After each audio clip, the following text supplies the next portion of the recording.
Welcome. We're very happy to have you here today for our webinar on delivering preschool services virtually with AEPS.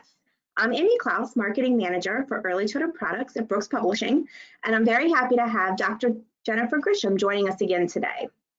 Before we start, I have just a few tips to help you as you listen to the webinar. So we recommend you close any applications that take up bandwidth. If you do have any audio issues, just check that your speakers are all the way up, and then you might want to disconnect and reconnect. Sometimes that helps. And we will be taking questions at the end of the webinar, so you can type those into the webinar or the questions box, and we'll get to those at the end. There's a survey at the end of the webinar for those of you who are joining us live. So when you close out of the webinar today, a survey box should pop up. And there'll also be a link in a follow-up email tomorrow. So I encourage you, we'd love to have your feedback, so please fill that out. There also will be a certificate provided at the end of today's webinar. So for those of you joining live, there's a certificate in your handouts panel that should be on your right-hand side. And then there'll also be linked in the follow-up email tomorrow. And for those of you who are watching a recording, we'll share a link at the end of the webinar that you can go to get your blank certificate. So we are recording this session, and it'll be sent out in a follow-up email tomorrow. And also the slide handouts are available in your handouts section. And there's a URL in the chat box if that's a better way for you to access them. So now I'm really happy to introduce Dr. Grisham. If you've joined us for the previous webinars in the series, you know that Dr. Grisham is an author for the upcoming new edition of AEPS and an expert trainer on the tool. She's also a professor at the University of Kentucky and the director of an inclusive early childhood program at the university. So thank you so much for joining us. Thank you, Amy, and thank you for everybody out there who joined us again or perhaps for the first time. I'm going to talk a little bit today about this unknown world of trying to provide preschool services for young children and how the AEPS might help you. I chose this picture as my cover slide. This is actually a student of mine, and her story, she stays in touch with me very regularly because her story, I think, encapsulates a lot of the issues that we're going to talk about today and a lot of the challenges that folks are dealing with. This student is a mother of 4 children. One is in high school, one in middle school, one in elementary school, and one in preschool. She's a first-year teacher. She emailed me 2 days ago to tell me that all of her children had gone back to school, and 2 of them have already been returned home because they've been exposed to COVID. And so they are quarantined now for 2 weeks. And so she is trying to teach virtually, do family meetings, and manage her first year of teaching. And so I think that story kind of is one for us to remember as we think about what it is that we're going to do to support children in our preschool services. Our objectives for today are to look at some realistic routine activities that can help us address how we can address some of the AEPS items and how those activities can be conducted at home. I'm going to give you a few tips that I've seen that some teachers are using for creating whole groups virtually. We're going to talk about how to develop materials that you can send to families to help support goals that the child needs to learn that you've figured out by doing your AEPS. And you're going to get a sample of an activity plan and also of an embedding schedule. And Amy will talk about those free resources at the end. I want to spend just a couple of minutes acknowledging the complexity of delivering preschool during this pandemic. First of all, what I'm finding is I'm talking to people, not just in Kentucky, but across the country, that differences in service delivery occur kind of at 3 different levels. Within a state, oftentimes each school district will be delivering services or coming up with their plan for reopening or supporting children in a different way. I was on a call this morning with someone from South Carolina, and they've pretty much gone back full time, whereas in our state, most of our schools are still teaching virtually with a phase-in plan that's going to start in the next couple of weeks. And sometimes even within schools, within school districts, you'll see differences in service delivery, where I know of a school district where they're offering their childcare programming at school. So the school is not actually open, but they're using the school as a childcare program so that children will have a place to go while their parents are trying to work and they're trying to learn virtually. So there's great variability in the service delivery options of how services are being delivered to young children. Also the case when it comes to delivery modes. And so many of the school programs are doing online, where they are doing some kind of face-to-face, online sessions with the children or with the children's families. And we're going to talk about both approaches to how to deliver preschool, whether it's to the child's family or whether it's to the children directly. There are some that are, as I mentioned, going back face-to-face. And then there are many that are going to be doing some kind of hybrid model where the children might be coming to preschool a couple of days a week and then receiving some kind of an online service delivery at a different time during the week. There's also a lot of change that is still going on and likely to go on for the unforeseen future. Parents in some cases have choices about whether they want to send their children to school or not. And in some of the school districts that I'm working in or know about or have students placed in, the parents can change their mind after 9 weeks. If they decide, I want my child to receive face-to-face now, then they can change their mind and their child can go virtually the next 9 weeks. And so all of this has implications and challenges for teachers who are trying to support children across the varying environments.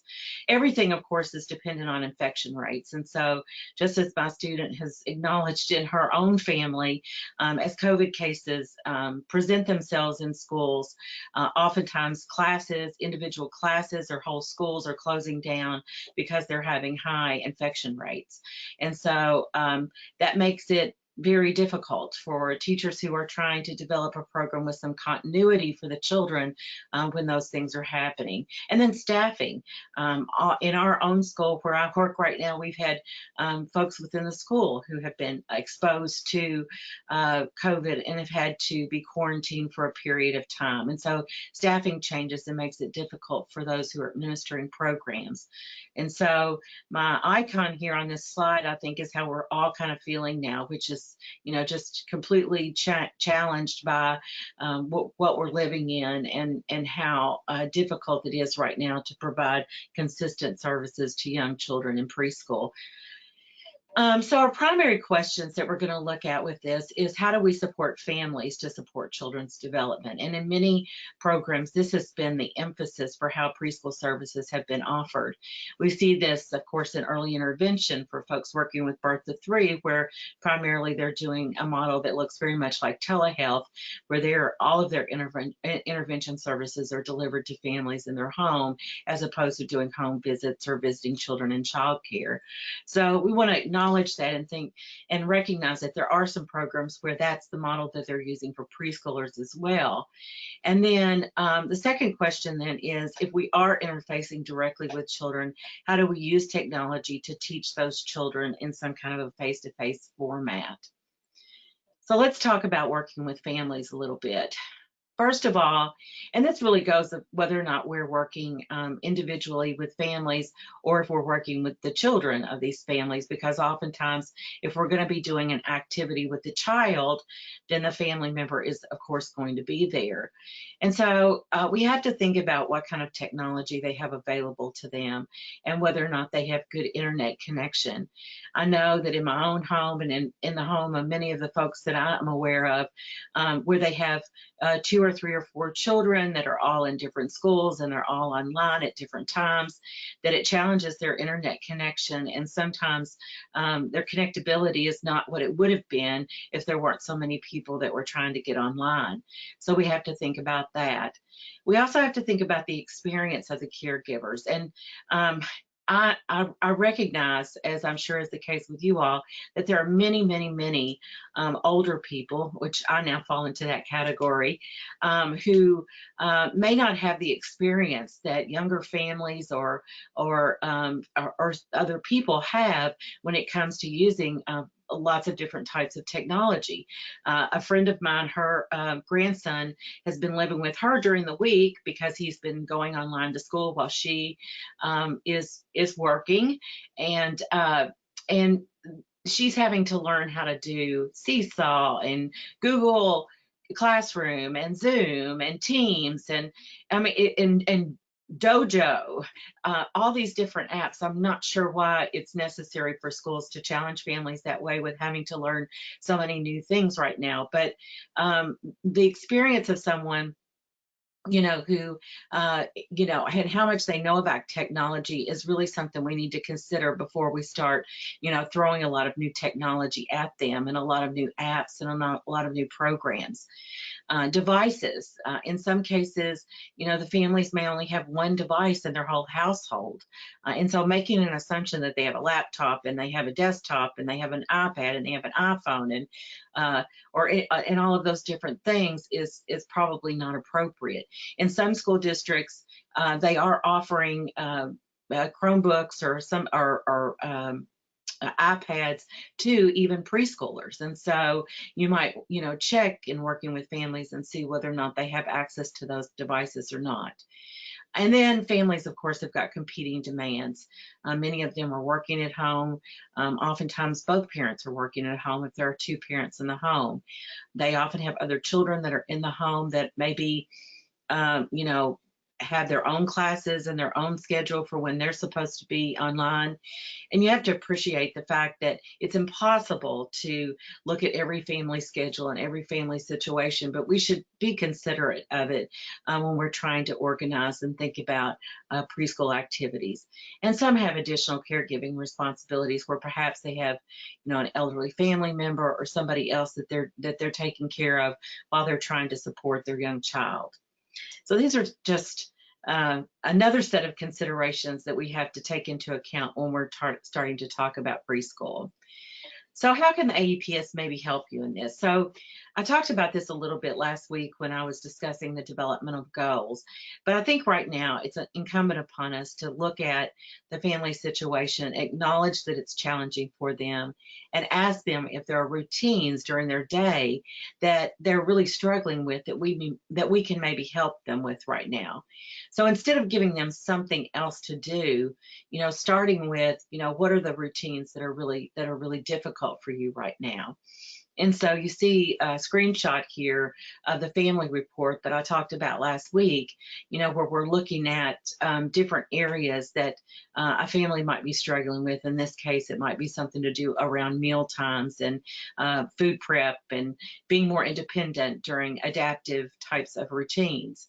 And so using that family report as a starting place to help you identify those routines and supporting families to help their child or support their child to learn skills that are going to make them more independent during those routines could really be helpful right now.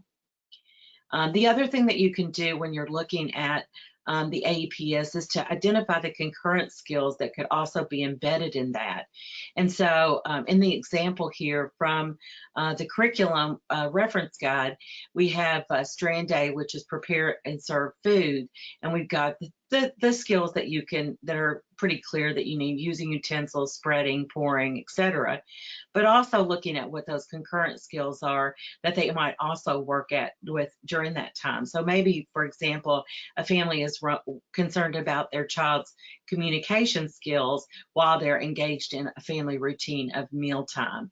And so looking at how we can help the family, support the family in thinking about how to teach the child and support the child's language communication during mealtime is something that we can focus on. And you can find these concurrent skills in the AEPS Curriculum Guide, Volume 4, but you can also find them, if you're an AEPSi user, you can find them in the Curriculum Reference Guide, which we'll explore in just a minute. That's for 3 to 6-year-olds. Another thing that you could do is to create a home or individual activity schedule.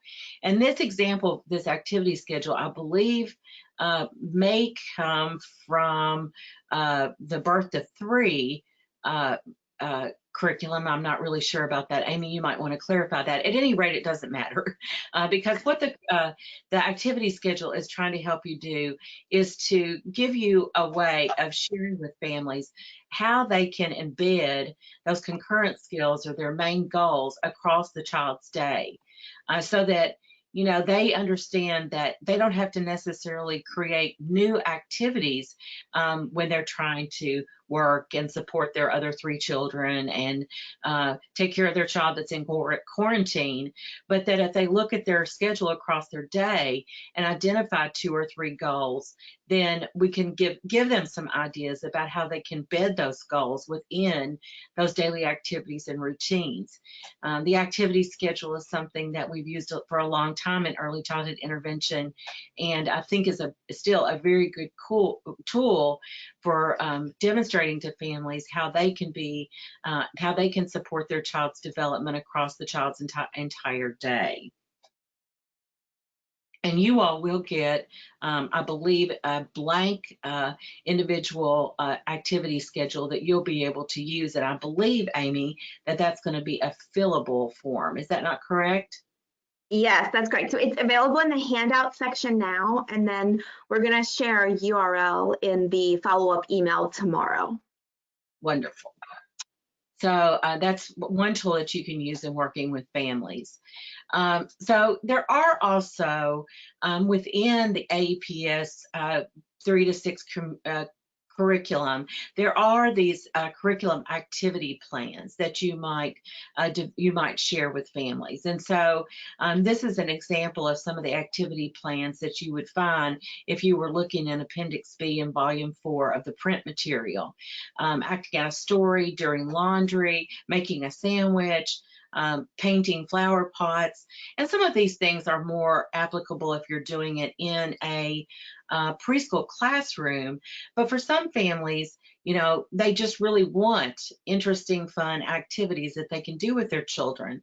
And the nice thing, of course, about the curriculum activity plans that are contained within the curriculum is that they actually show you what AEPS skills that you can be working on while you're engaging the child in that activity. And some of them, as you can see, are activities that would fit very nicely into a child or family's regular routine within their home. And so this is just an example of what this looks like if you're looking at the AEPS reference guide within the AEPSi.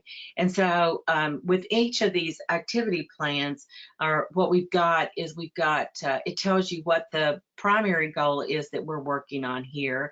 And as I mentioned earlier, it also gives you those concurrent goals that you can embed within that activity. And then you have these intervention activities that are connected to those specific goals. And so in the example here, we're looking at preparing and serving food. And so there are some ideas for making sugar cookies or making fruit animals with the child and using materials and foods that families would have in their home. And so this doesn't require necessarily a lot of extra material preparation like some activities would.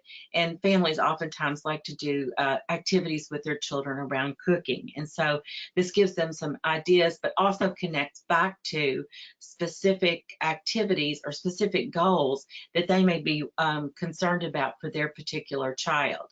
And so this is these are screenshots from the AEPSi for how you use the AEPSi 3 to 6 curriculum. These are connected to individual goals that children would have. And so all that information is available to AEPSi users by going to clicking on the goal that the child is working on, and then you'll find an icon that'll help you go directly to that goal.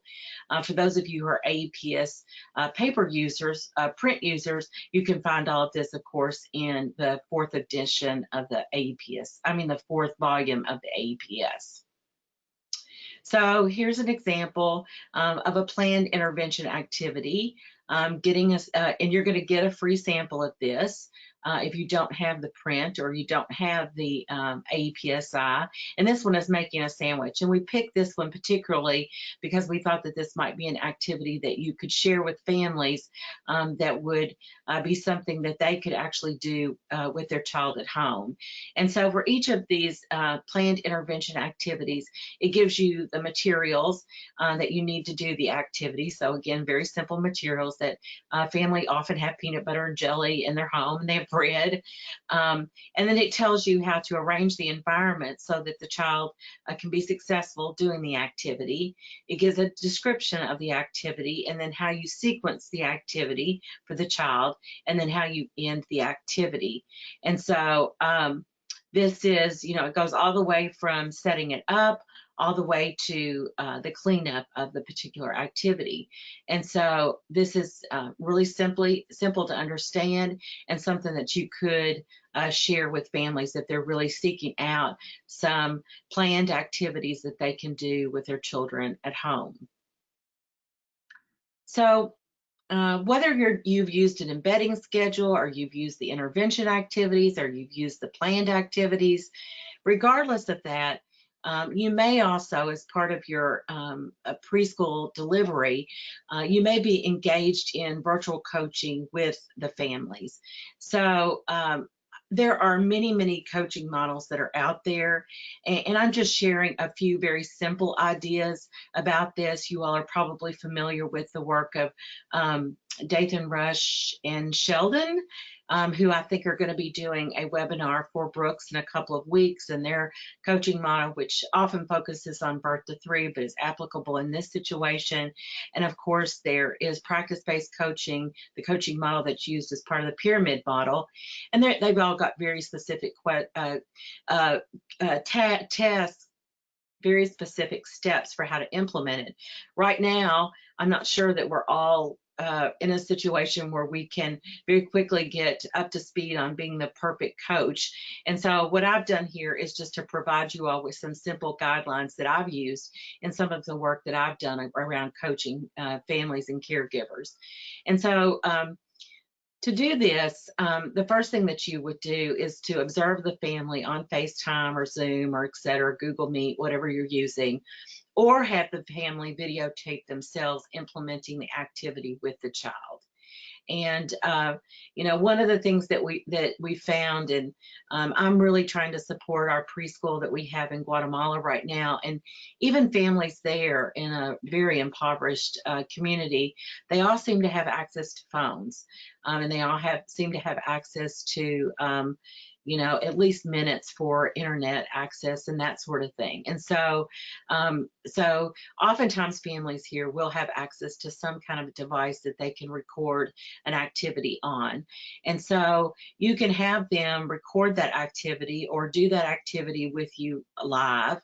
And then once you've done that, then of course it's really important to point out the things that the family, 2 or 3 things that the family is doing correctly when they're doing that. So in this case, I think what we're trying to focus on is how the family is embedding those important skills that children need to be learning during this time. So watching a family doing an activity with the child, and talking about how the family is embedding the focus skill, whether it's allowing a child in this case to spread their peanut butter on their sandwich, or cut the sandwich in half, or pour liquid into pour milk into a cup, but also maybe pointing out some of those other skills that are also being embedded, such as asking the child's questions, or modeling language for the child so that the child uses correct language. And so pointing out those opportunities of that the family is providing for how to embed those skills is something that I think is really important. And I think, this is just an anecdote, but I think that right now families are feeling pretty overwhelmed, but they're also feeling like I've heard so many people say, I don't feel like I'm doing anything right, you know? And so I think giving family that positive feedback and expressing to them that they're doing a good job is something that they just really need to hear right now. And I know the importance of specific feedback and all of that, but, I think that, giving families pats on the back right now is something that can be really helpful to them. Giving families the opportunity to ask questions. I'm so sorry. To ask questions about. My phone is ringing. I don't know what to do about it. I thought I took it off the.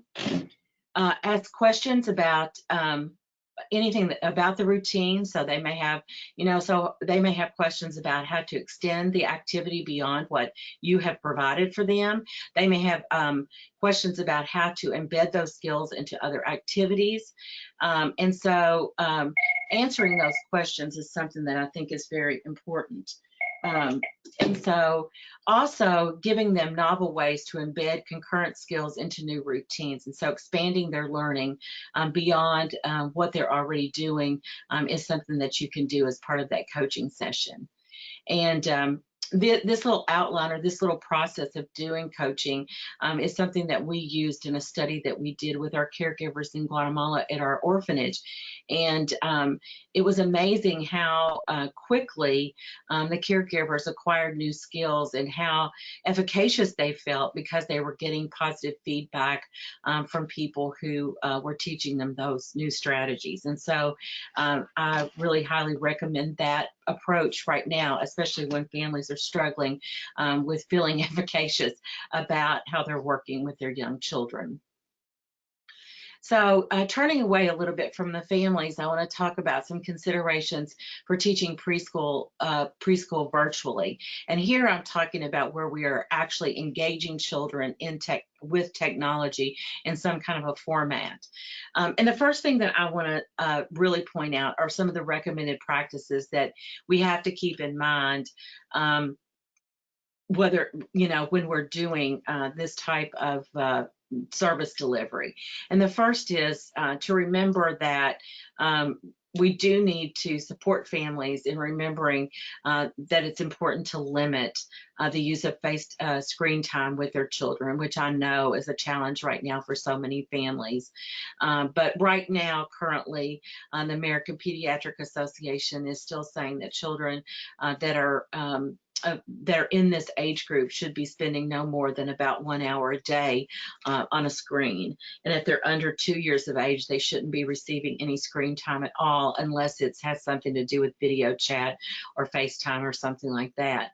So keeping in mind that, we don't want to recommend large dosages, if you will, of screen time, face-to-face screen time with children.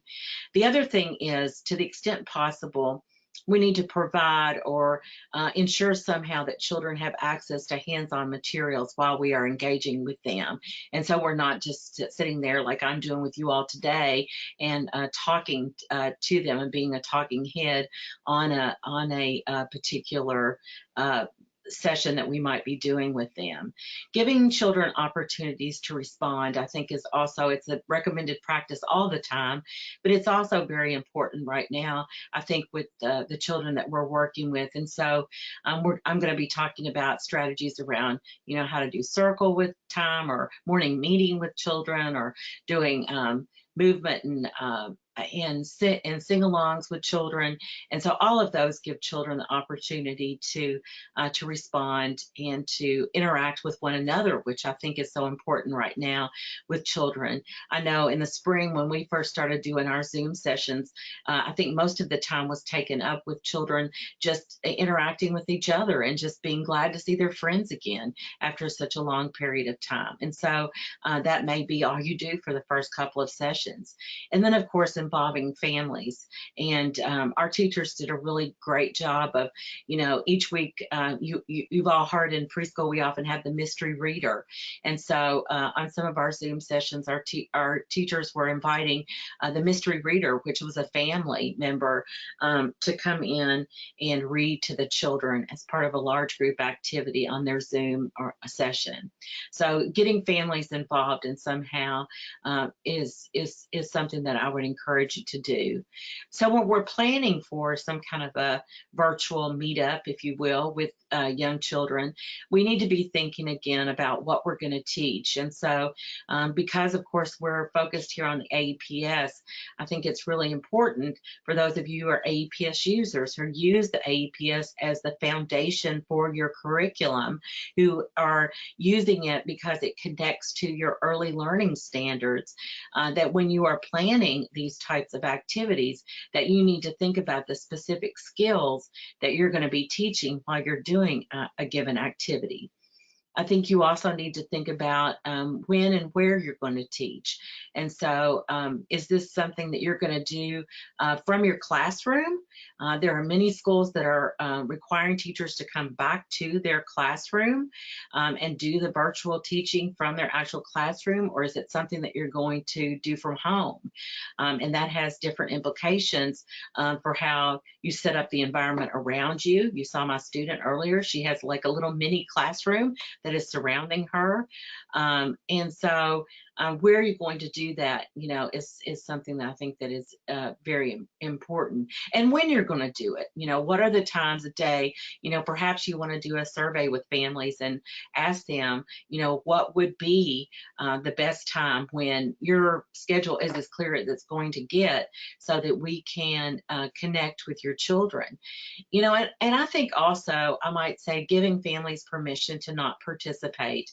One of our teachers here who has started her school year off virtually with her group of children, you know, said she got a call from a family after a group meeting, and the parent was in tears because she said she couldn't get her child to respond. She has 3 children, other children in her home, and just trying to get her child, you know, engaged with that kind of activity was almost impossible for her.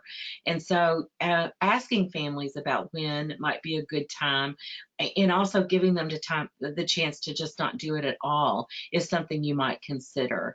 And then also, how are you going to teach? And so, you know, using those hands-on materials and using the good recommended evidence-based practices that we've come to learn about and know about that are embedded into the AEPS curriculum is something that you also have to consider. So how am I going to support children's learning, and how am I going to scaffold that learning, even though I'm doing it in a very different format? So here are a few ideas. These are, again, all ideas that our teachers in the spring, we found ourselves going virtual shortly after March the 20th, when the university and the whole world shut down. And because we are a private program that serves children with and without disabilities, we still wanted to provide our families and our children with something until we were able to come back to school. And so here are some things that our teachers did. One was to read a favorite story to the children, and perhaps have them bring some kind of you know, something that went along with that story that could help them engage with the story a little bit better. We could also, you know, use the typical response modes that we use when we're doing that face-to-face, by having children answer questions, get them to predict what the story is about, having them fill in lines of the story, and doing all the things that we would do face-to-face, but do that virtually. In the video that I'm going to show you, you'll see the teacher do a familiar song with movements with the children. So, you know, for many of these children, this is a very uncertain time for them too. And so those familiar songs and stories that they are accustomed to can hopefully make them feel a little bit better as they are trying to deal with all the changes that are going on right now. Another favorite thing that our teachers did is to have a sharing time. And so having the children bring a favorite toy, or a picture, or a favorite book that they really enjoyed, and then sharing that with their friends gave them an opportunity to talk to their friends and to share their experiences and so forth. And so some of you all are probably really accustomed to this type of situation right now, but this was Zoom. Open, shut them, give a little tap. Open, shut them, put them in your lap. Can you creep them down to your toes? Creep them, right down to your toes. Creep them, right up to your what rhymes with toes? Nose. Let's see. Pat them on top of your hair. Wave them way up in the air. Yeah. Pat them on top of your knees. Open, shut them. Give yourself a squeeze. And so you can see variability in participation in there, and that's what our teachers had to learn about. But overall, I think that the families were very grateful that we made the attempt to try to engage the children in routines that they were familiar with from being in school. Open, shut them, give a little tap. So the second thing that you can do is that you can use the AEPS curriculum when you're engaging children. And so for children that are 3 and 4 year olds, oftentimes we're working on things like printing your first name or some objective that's a part of that larger goal. And so these are the components of the AEPS 3 to 6 curriculum. For each of the goals, we have, of course, the corresponding objectives that go with that. And then for each of those goals, we list the concurrent goals that you can teach while you are teaching that particular goal. And so for a child that has perhaps already learned their first name, we might also be working on phonological awareness and emergent reading with children who have gone a little bit beyond that goal. We can also be working on expressive communication, and we can also be working on some social skills while we're doing that particular activity. And so the third part of the 3 to 6 curriculum is that there are daily routines where there are examples of things that you can do with the child. And so I know that there are some technology that are out there where you actually can use a whiteboard. I'm sure you all know more about this than I do, but there's a whiteboard that you can actually use with the child so that you can model for the child, for example, how to write their name. And so this just gives you some different ideas about how to practice this particular goal within daily routines and activities. It also gives you ideas about how to arrange the environment. And so, how to, for example, have letters and words prominently displayed, and these are ideas that you can share with families. It also has an example of a dramatic play. I'm going to talk about how one of the teachers I know is trying to promote dramatic play virtually with the children that she works with. Giving all kinds of ideas about materials that you can use to practice writing.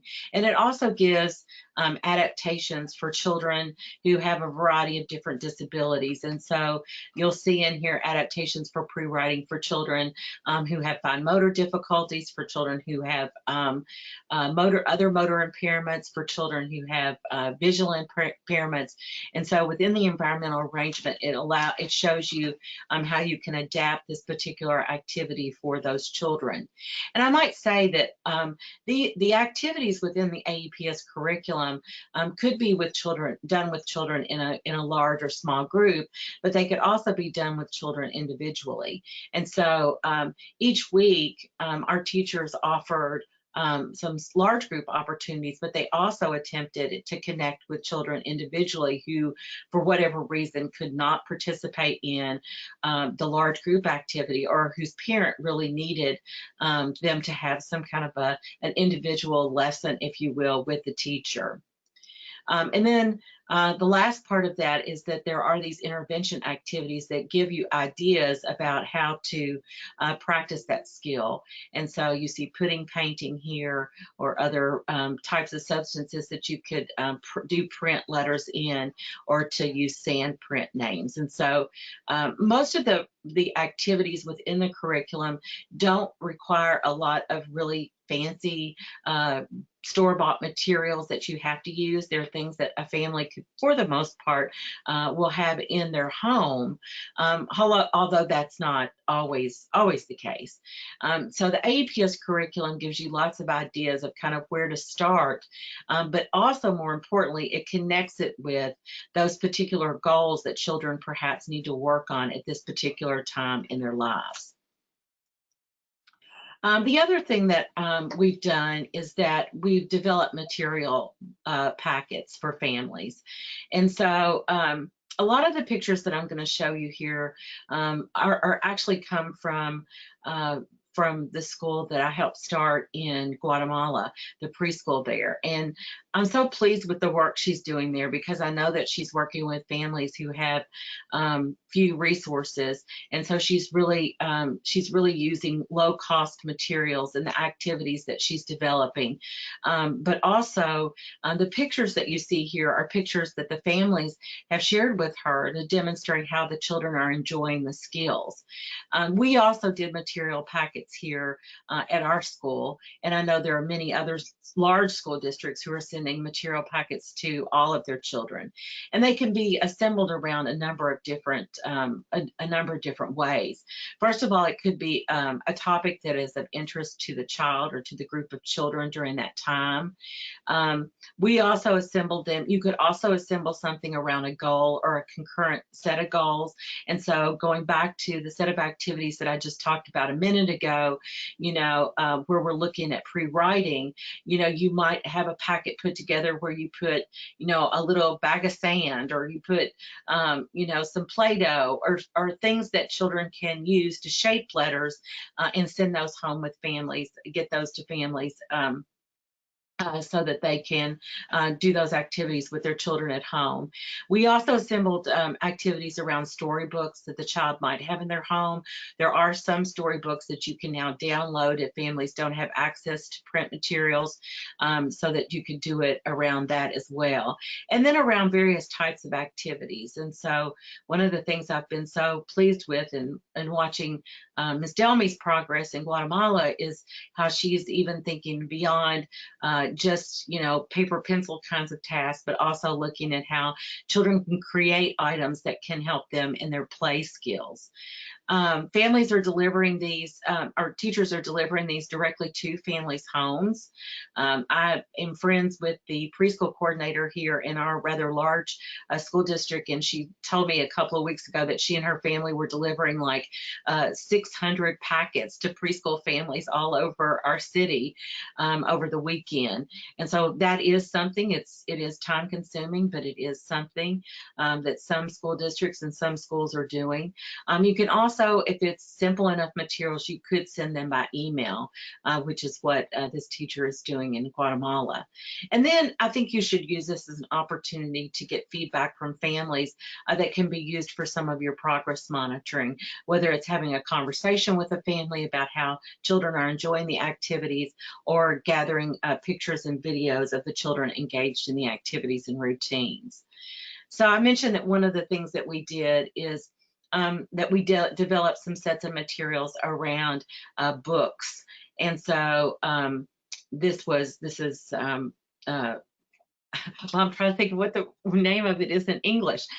This is Where the Wild Things Are. I'm sorry. I kept looking at the Spanish name and couldn't remember what the English name was. And so very simple paper activities. And so we made these activities, put them in an envelope, and sent them to families, along with some accompanying ideas for how they could use those materials to create a monster's mask, or to create a crown, or to create a wand, if you will, or sword, or whatever it's called, that children can engage in gross motor and fine motor and all kinds of play activities as well. There are also simple materials that can be used for dramatic play. So this is the little boy is playing doctor with his mom, and he's got just a piece of construction paper, a straw, and a piece of string with another piece of paper at the other end to play doctor with his mom. And so these are, again, these are very low resource communities, and so going out and buying expensive dramatic play materials is going to be very hard, but giving families ideas about how to do this with simple materials at home is something I think that they would be quite appreciative of.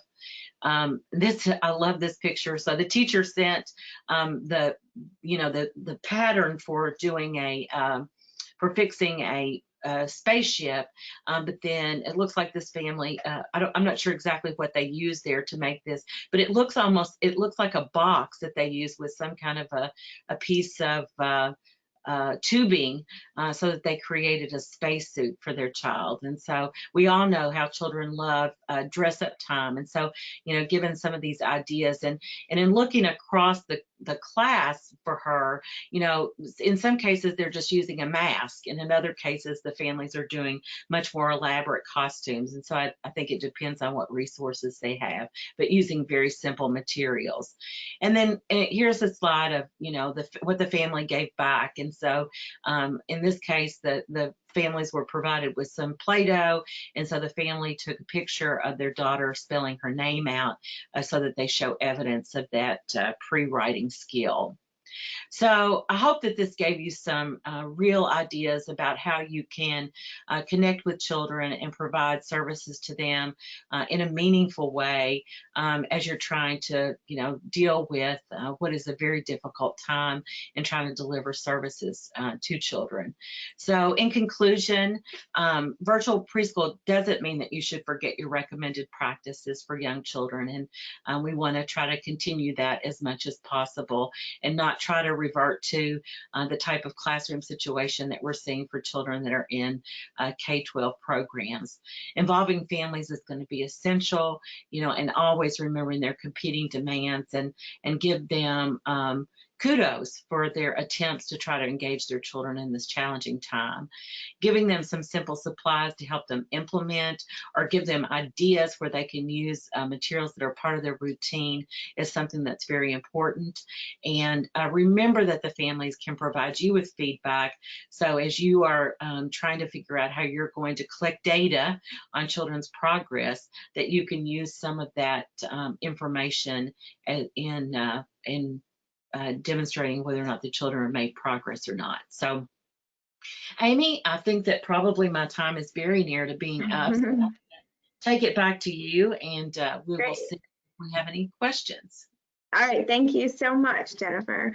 We'll take questions in just a few minutes, so if you have any, go ahead and type those into the question box. I wanted to let you know that we have one last webinar in our series. So next Thursday, October 1st, there'll be a webinar on providing early intervention services to kids birth to 3 using AEPS while virtual. We are also hosting a series of coffee chats. Dr. Grisham mentioned the coaching webinar coffee chat that's coming up by Dathan Rush and Alicia Sheldon. I put the URL for that in the chat box. And then if you go to this, the URL that's on your screen now is you can use that. It's the whole series of coffee chats. So we have one on dual language learners on October 7th. We have one, Rob McWilliam and a colleague is hosting one on how special educators can use more information about classrooms and using Zoom to provide virtual instruction as a special educator. So that might be one that you're interested in checking out as well. So I encourage you to join us for those throughout the fall. We've also compiled many resources related to providing services during this time period. So if you go to that link that's on your screen, I'll also drop these into the chat box once I'm done talking through these slides, so you can follow those links. We have other webinars and recommended resources up there. One more request for you to complete the survey as you exit the webinar. We would love to hear what you think about today's webinar, and you can win. We're going to select one person who completes the survey to win a free book.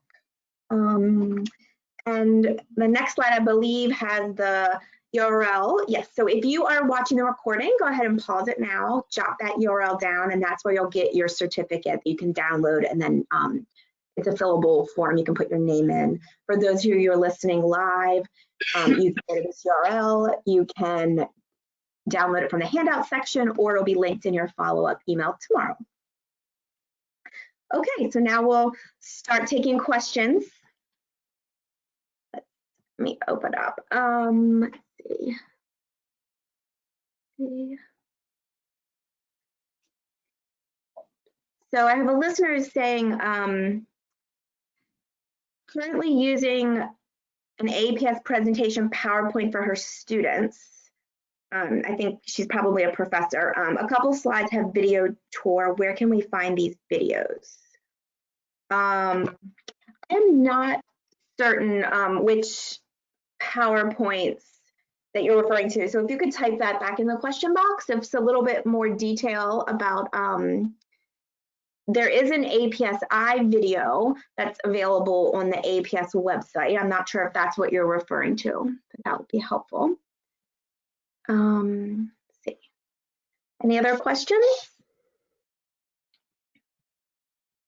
This session is being recorded, and the link to the recording will be sent out in tomorrow's follow-up email as well.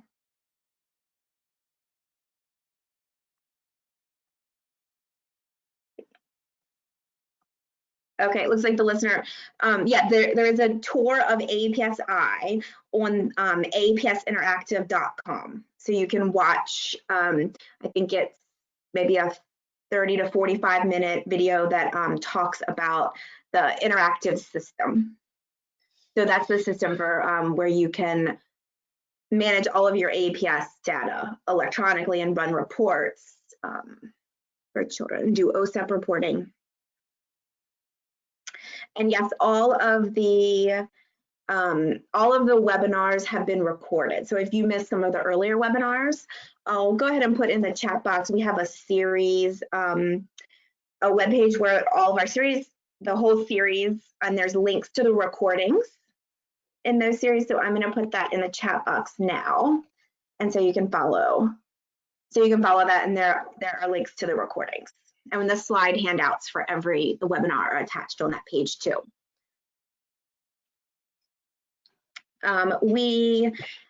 So there is a new edition of AEPS that the developers are working on. We don't have a firm timeline yet, but we're thinking late fall 2021, so a full year from now.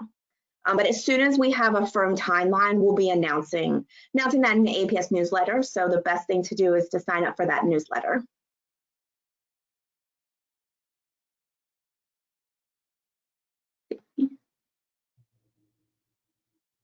Okay.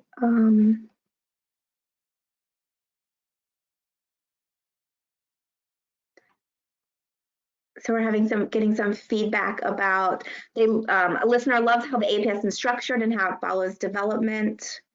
And they would really like an app for scoring the assessment, and to have the app linked to AEPSi. Yes, that's good feedback. And also a family app that can communicate with families would be very helpful too.